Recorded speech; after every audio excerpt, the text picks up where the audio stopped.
Master minds commerce చదవాలనుకునే 10th inter విద్యార్థుల తొలి ఎంపిక. నమస్కారం అమ్మా గారు. నమస్తే అమ్మా. ఉత్తరాషాఢ నక్షత్రం వారికి జూలై నుంచి డిసెంబర్ వరకు ఎలా ఉండబోతుంది? ఆరోగ్యపరంగా అలాగే ఆర్థిక పరంగా వారి యొక్క గుణగణాలు ఎలా ఉంటాయి? వారు ఎలాంటి పరిస్థితుల్లో జాగ్రత్తలు తీసుకోవాల్సిన అవసరం ఉందంటారు? తప్పకుండా అమ్మా.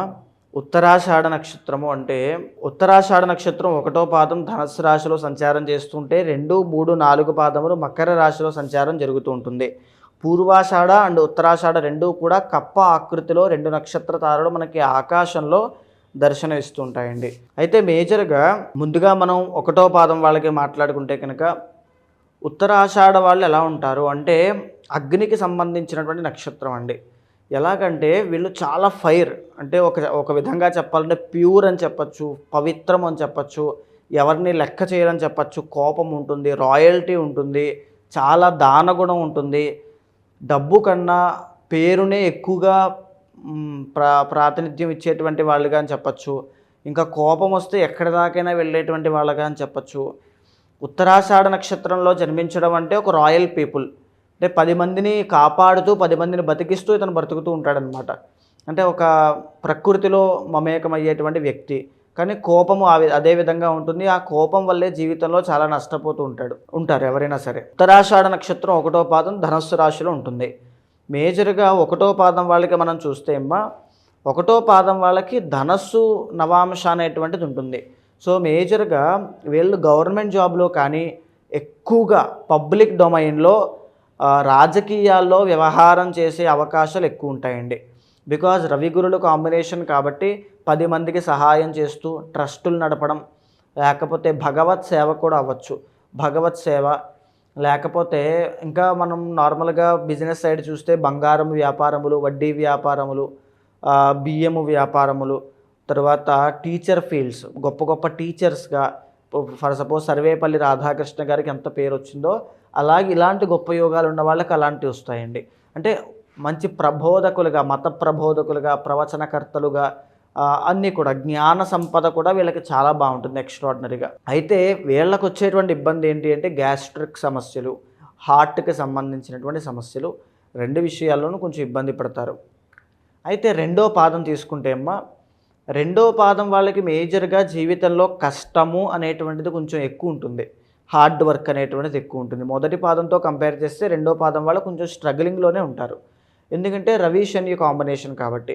సో ఎలా అంటే వీళ్ళలో వీళ్ళకే, అంటే వీళ్ళ పనిచేసే చోట వీళ్ళకి ఎన్నో ఇల్లీగల్గా చేసేటువంటి అవకాశాలు ఉన్నా వీళ్ళు చేయడానికి ఒప్పుకోరు. సో దానివల్ల అక్కడ ఇబ్బంది, వీళ్ళకే ఒక పోరాటము, యుద్ధము అనేటువంటిది చేయాలా వద్దా, మానాలా వద్దా, ఇలాంటి ఆలోచనలు. తర్వాత ఆరోగ్య సమస్యలండి.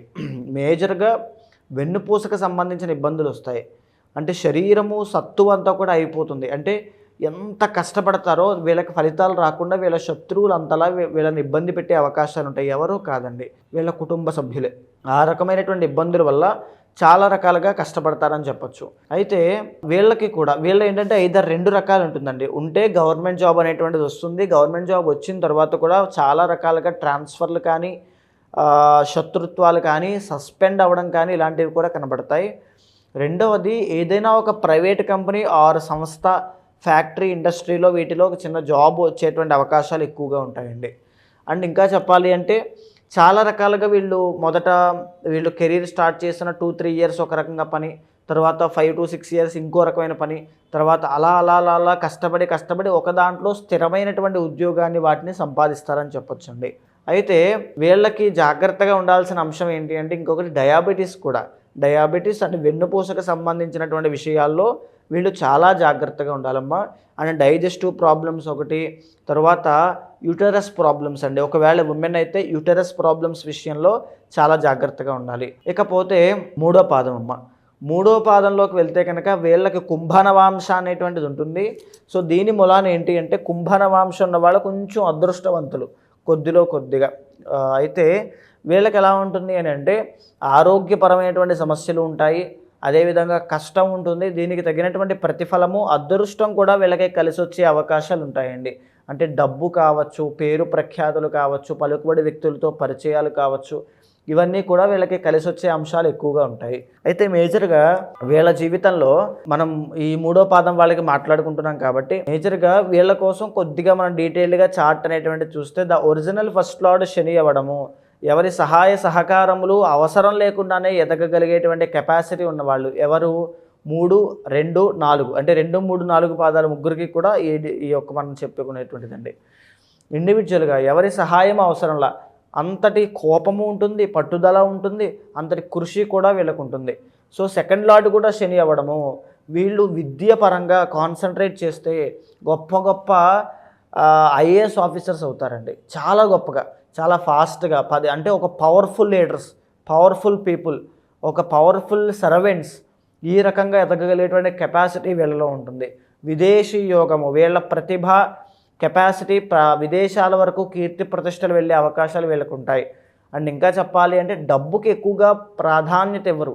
సో దానివల్ల ఏంటంటే డబ్బులు లెక్క చేయకుండా ఖర్చు పెట్టడం వల్ల డబ్బు నిలబడదు అని కూడా చెప్పచ్చు. అదేవిధంగా 4th and 11th లార్డ్ వీళ్ళకి కుజుడవ్వడము, కోర్టు పరమైనటువంటి సమస్యలు ఉన్నప్పటికీ కూడా అది నెగ్లిజిబుల్ అండి, వాటిని ఈజీగా ఓవర్కమ్ చేస్తారు. మంచి గృహయోగము, వాహన యోగము, భూలాభము, ఎస్పెషల్లీ రియల్ ఎస్టేట్ వ్యాపారం చేస్తే 100% వీళ్ళకి చాలా బాగా కలిసి వస్తుంది అని చెప్పచ్చు. చాలా మంచి యోగం అండి వీళ్ళకి. అయితే 5th and 10th లార్డ్ వీళ్ళకి శుక్రుడు అవ్వడము, వీళ్ళు కనుక వృత్తుల్లో స్వయం వృత్తి అంటాం, మన యొక్క వృత్తిని మనమే డిసైడ్ చేసుకుంటూ మన టాలెంట్ని పట్టుకుని నమ్ముకుని ముందుకు వెళ్ళిపోవడం, అలాంటి వృత్తుల్లో 100% బాగా రాణిస్తారు. ఈ సోషల్ మీడియాలో కానీ, మోడలింగ్ కానీ, యాక్టర్ కానీ, యాక్ట్రసెస్ కానీ, కళారంగం కానీ, ముఖానికి రంగు వేసుకునేటువంటి ఏ వృత్తులైనా, కళారంగం వైపైనా, ఆర్టిస్టులు అయినా, డాన్సర్స్ అయినా, మ్యూజిషియన్స్ అయినా, లేకపోతే లగ్జూరియస్ బిజినెస్లు వ్యాపారాలు చేసేవాళ్ళైనా, ఏదైనా సరే అద్భుతంగా వీళ్ళకి చాలా బాగా కలిసి వస్తుంది అని చెప్పచ్చు. అండ్ వీళ్ళకి ఆడ సంతానం కలిగితే వాళ్ళు రోహిణీ నక్షత్రంలో జన్మిస్తే చాలా అదృష్టవంతులండి, చాలా గొప్ప యోగం, లేదా మృగశిర 1వ పాదమైనా పర్వాలేదు, చాలా అద్భుతమైన యోగం పడుతుంది. The original 6th and 9th lord వీళ్ళకి బుధుడు అవ్వడము, ఇందాక మనం ఆల్రెడీ మాట్లాడుకున్నామండి, వీళ్ళకి శత్రువులు బంధువుల్లో ఫ్యామిలీలోనే ఉంటారని, అది ఖచ్చితంగా వీళ్ళు ఫేస్ చేస్తూ ఉంటారు. దీంతో పాటుగా ఈ యొక్క ఈఎన్టీ కానీ, నర్వస్ ప్రాబ్లమ్స్ కానీ ఎక్కువగా వచ్చే అవకాశాలు ఉంటాయి. వైవాహిక జీవితం చాలా చక్కగా ఉంటుంది, బాగుంటుంది, ఇబ్బంది ఏముండదు. కానీ ఉత్తరాషాఢ నక్షత్రంలో జన్మించినటువంటి 2, 3, 4 పాదం వాళ్ళకి ఇబ్బంది ఏంటంటే వాళ్ళ పర్సనల్ చార్ట్లో శని కానీ, శుక్రుడు కానీ, ఆడవాళ్ళు అయితే కుజుడు కానీ బాగాలేకపోతే 100% డైవర్సులు అయిపోతాయి. 8th లార్డ్ రవి అవ్వడము, తండ్రికి ఏదైనా ఆపద రావడం, తండ్రి అనారోగ్య సమస్యలు పాలవడం, తండ్రి విషయాల్లో ఇబ్బందులు పడడం, లేకపోతే వీళ్ళు ఈ వాహన ప్రమాదాలు అనేటువంటివి గురవడం, ఇలాంటివి కనబడుతూ ఉంటాయి. అయితే మేజర్గా ఈ 2, 3, 4 పాదం వాళ్ళలో ఈ 3వ పాదం వాళ్ళకి కూడా అద్భుతమైనటువంటి యోగం ఉంది అని కూడా చెప్పచ్చండి. అయితే 4వ పాదంలోకి మనం వెళ్తే కనుక వీళ్ళకి మీన నవాంశ అనేటువంటిది కనబడుతుంది. విదేశాల్లో స్థిరపడేటువంటి నక్షత్ర పాదంగా వీళ్ళు ఉంటారు. ఉత్తరాషాఢ 4వ పాదం వాళ్ళు 100% మీకు విదేశాల్లో యోగం అవకాశం వస్తే వెళ్ళిపోండి. వెళ్ళిన తర్వాతనే చాలా బాగుంటుంది, ఎక్స్ట్రాడినరీగా అక్కడ ఆస్తులు కొంటారు, పేరు సంపాదిస్తారు, పదవులు కానీ ఏదైనా పదోన్నతి కూడా సహా అన్నీ అక్కడే చాలా బాగుంటాయి, వెళ్ళిపోండి. అయితే మీరు జాగ్రత్తగా ఉండాల్సింది దేనివల్ల అంటే మేజర్గా హార్ట్, డయాబెటీస్, కొలెస్ట్రాల్, ఈ 3 సమస్యల విషయంలో జాగ్రత్తగా ఉండండి, సరిపోతుంది, ఇబ్బంది ఏం లేదు. అయితే ఈ జూలై దగ్గర నుంచి డిసెంబర్ దాకా వీళ్ళ యొక్క పరిస్థితి అన్నీ కూడా చూస్తే 1వ పాదం వాళ్ళకి బెటర్గా ఉంది అని చెప్పొచ్చమ్మా. 2, 3, 4 పాదం వాళ్ళకైతే బాగాలేదు, ఏ మాటకి ఆ మాట. అక్టోబర్ దాకా కొంచెం ఇబ్బందులు ఉంటాయి. అక్టోబర్ దాటిన తర్వాత నుంచి 2, 3, 4 పాదాల వాళ్ళకి కూడా వివాహ యోగం, సంతాన యోగం, ధనయోగం, అన్నీ కూడా ఆభరణ యోగం, నూతన వస్తు వాహన యోగాలన్నీ పడుతున్నాయి. అయితే 1వ పాదం వాళ్ళకి మాత్రం అక్టోబర్ దాకా ఎక్స్ట్రాడినరీగా ఉంది. తర్వాత ఆరోగ్య సమస్యలు మాత్రం కనబడుతూ ఉన్నాయి. అంటే చికాకులు ఎక్కువగా అవ్వడం, పనుల్లో ఆటంకాలు ఎక్కువగా రావడం, ఆరోగ్య సమస్యలు అయితే ఎస్పెషల్లీ సెప్టెంబర్ నుంచి నవంబర్ ఈ 3 monthsలో కూడా 1, 2, 3, 4 పాదం వాళ్ళు చాలా జాగ్రత్తగా పొట్టకి సంబంధించినటువంటి ఆరోగ్య సమస్యల విషయంలో చాలా జాగ్రత్తగా ఉండాలి. అండ్ తలకి సంబంధించండి మైగ్రేన్స్ కానీ, హెడాక్స్ కానీ, కాళ్ళ నొప్పులు కానీ, వీటికి సంబంధించిన విషయాల్లో చాలా జాగ్రత్త వహించాలి. మేజర్గా ఈ ఇబ్బందులన్నీ తొలగిపోవాలి అంటే 2, 3, 4 పాదం వాళ్ళైతే శివ ఆరాధన, ప్రతినిత్యము శివనామస్మరణ, లేకపోతే శివుడికి అభిషేకం, ఏదైనా శివుడికి సంబంధించి చేసి ఆయన్ని ప్రసన్నం చేసుకోవడానికి ప్రయత్నం చేయండి. 1వ పాదం వాళ్ళైతే శ్రీ వెంకటేశ్వర స్వామి ఆరాధన, ఆంజనేయ స్వామి యొక్క ఆరాధన చేయండి.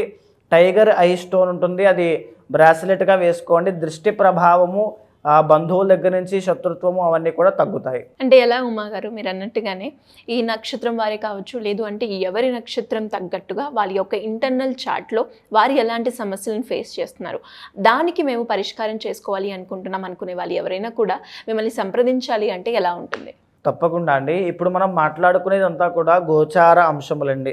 పర్సనల్ చార్ట్లో చాలామంది, అంటే నేను చెప్పేటువంటి విధానం ఏమిటంటే అండి, చాలామంది జాతకాల్లో రాజయోగాలు ఉంటాయి, అద్భుతమైన ధనయోగాలు ఉంటాయి. కానీ ఆ విషయం వాళ్ళకి తెలియక, ఆ ప్రయత్నం వాళ్ళు చేయక, ఆ కష్టం వాళ్ళు పడక, ఎక్కడో ఏదో పని చేసుకుంటూ అక్కడే ఇబ్బందుల్లో, కష్టాల్లో, ఆరోగ్య సమస్యల్లో ఇబ్బందులు పడుతూ ఉంటారు. సరైనటువంటి సమయంలో సరైన నిర్ణయం తీసుకుంటే జీవితం వేరే రకంగా ఉంటుంది. అది ఎవరికైనా సరే, నాకైనా ఎవరికైనా. అలాంటి నిర్ణయం తీసుకోవాలన్నా ప్రధానమైన నిర్ణయాలు ఏదైనా పర్సనల్ చార్ట్ ద్వారానే తీసుకోవాలి. మనకి ఏదైనా ఒక సమస్య, ఆరోగ్య సమస్య, నాకు కంటి సమస్య అయినా, ఎవరికైనా ఏదైనా వచ్చింది అంటే దానికి కారణం ఒక కర్మ ఉంటుంది. ఆ కర్మ దేని చేత వచ్చింది, అది ఎప్పటి వరకు కొనసాగుతుంది, ఆ లోపు మనం ఏదైనా చేసుకుంటే అలాంటి నొప్పి కానీ బాధ కానీ పోతుందా, లేకపోతే చాలామందికి వివాహం కాదండి శ్రీగారు, ఏదైనా అది కాలసర్పదోషం వల్ల, లేట్ మ్యారేజ్ ఉండేటువంటి 7th కేతు వల్ల, ఇలా చాలా ఉండొచ్చు. దానికి ముందుగానే మనం పరిహారములు చేసుకుంటే వివాహం తొందరగా ఎలా చేసుకోవాలి. ఓన్లీ పూజలు పరిహారములే కాదండి, మన జీవితంలో ఎలాంటి మార్పులు రావాలనేటువంటి ప్రతిదీ కూడా పర్సనల్ చార్ట్ ద్వారా తప్పకుండా మీకు చూసి వివరిస్తాను. అలాంటి వాళ్ళు ఎవరైనా ఉంటే మీకు కింద కనిపించే నెంబర్కి కాల్ చేస్తే మా వాళ్ళు మీకు పూర్తి వివరాలు అందిస్తారు. థ్యాంక్ యూ అండి, థ్యాంక్ యూ సో మచ్. నమస్తే అమ్మా.